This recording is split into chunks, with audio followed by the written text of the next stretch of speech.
দর্শক, পোশাক খাতের চলমান পরিস্থিতি নিয়ে বিএনপির স্থায়ী কমিটির সদস্য আমির খসরু মাহমুদ চৌধুরীর সাথে বিজিএমইএর নেতাদের বৈঠকের পর প্রেস ব্রিফিং চলছে। আমরা সরাসরি যুক্ত হচ্ছি সেখানে। সার্ভাইভাল কিন্তু জড়িত আছে। সুতরাং আমাদের সকলের স্বার্থে, দেশের স্বার্থে একটি নতুন বাংলাদেশ গড়ার আমরা চিন্তা করতেছি, কিন্তু অর্থনীতি যদি শক্তিশালী না থাকে, শিল্প যদি শক্তিশালী না হয়, সেটা তো করা সম্ভব হবে না। তাই আমাদের পক্ষ থেকে আমরা সার্বিকভাবে কাজ করে যাচ্ছি। সরকার চেষ্টা চালিয়ে যাচ্ছেন, ওনাদের দায়িত্ব পালন করে যাচ্ছেন, কাজ করে যাচ্ছেন। আমরাও সরকারকে সহযোগিতা করছি এবং সেক্টরকে, গার্মেন্টস শিল্পের যারা মালিক, শ্রমিক, সবাই সাথে আমরা কাজ করছি।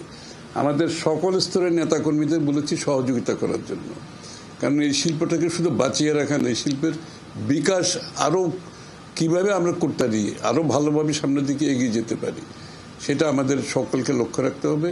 তো আমি ধন্যবাদ জানাচ্ছি আজকে গার্মেন্টস শিল্পের মালিকরা, ওনারাও অনেক কষ্ট করে আজকে এখানে আসছেন। শ্রমিক ভাইদের অবদান ছাড়া তো এই শিল্প কোনোদিন আজকে এখানে আসতে পারতো না। আজকে আমাদের মহিলাদের যে একটা বিশাল কর্মসংস্থান, যে জেন্ডার ইস্যু আমরা অ্যাড্রেস করতে সক্ষম হয়েছি, এটাও তো একটা বড় যে এম্পাওয়ারমেন্ট, মহিলাদের ক্ষমতায়ন, যে অন্য কোনো শিল্প তো করতে পারতো না, এই শিল্পটাই করেছে। এত বিশাল ক্ষমতায়ন করেছে মহিলাদের। এই মহিলাদের ক্ষমতায়নকেও তো আমাদেরকে অব্যাহত রাখতে হবে, আগামী দিনে যাতে আরও বেশি মহিলা কাজ করতে পারে এবং তাদের পরিবারের যে একটা সাপ্লিমেন্টারি ইনকাম, এটা কিন্তু অনেকের জীবনযাত্রার মান কিন্তু অনেক জায়গায় ভালো জায়গায় নিয়ে গেছে। এটা আমাদেরকে অব্যাহত রাখতে হবে। আমি গার্মেন্টস শিল্পে যারা আপনারা কাজ করছেন, অনেক চড়াই উতরাই, দেশের মধ্যে অনেক কিছু ঘটে গেছে, এর মধ্যে আপনারাও ক্ষতিগ্রস্ত হয়েছেন। সব কিছু মিলিয়ে সরকারের সহযোগিতা, আমাদের সহযোগিতা আপনাদের সাথে থাকবে সব সময়ের জন্য। ধন্যবাদ।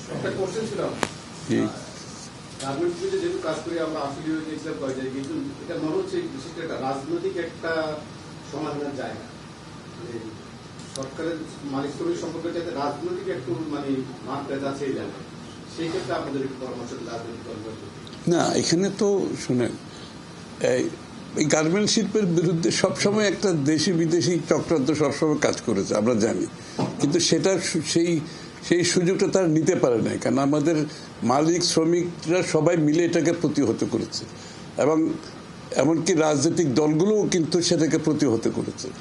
এখন আজকের প্রেক্ষাপটে যদি কেউ এই শিল্পের আগামী দিনের এই শিল্পের চলার পথে কেউ যদি বাধা হয়ে দাঁড়ায়, তাহলে বাংলাদেশের মানুষ সেটা গ্রহণ করবে না। আমার মনে হয় কোনো শক্তি আজকে বাংলাদেশের মানুষ একটি লম্বা জীবন নিজের রক্ত দিয়ে দেশটাকে যে জায়গায় আজকে একটা আমরা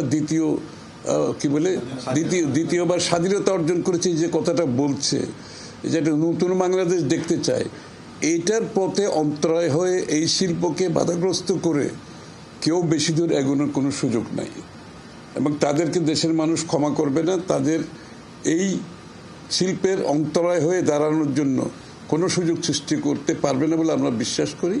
এখানে সবাই আমরা ঐক্যবদ্ধ আছি এই জায়গাটায়।